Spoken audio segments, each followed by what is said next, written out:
puso'y di mababago. Walang iba, walang God. iba. Wala nang hahanapin pa. Pag-ibig ko'y sa'yo.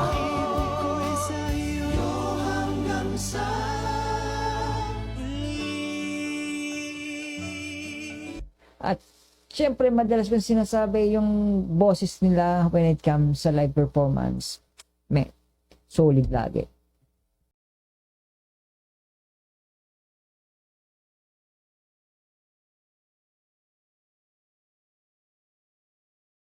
Hanggang sa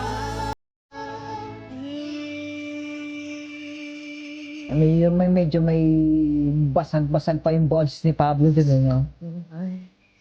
Let's go, Justin!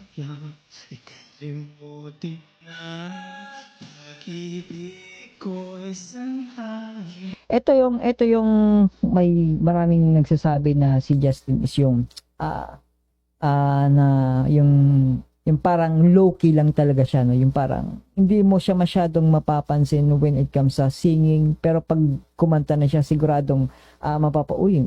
Ang ganda ng pino yung boses, no?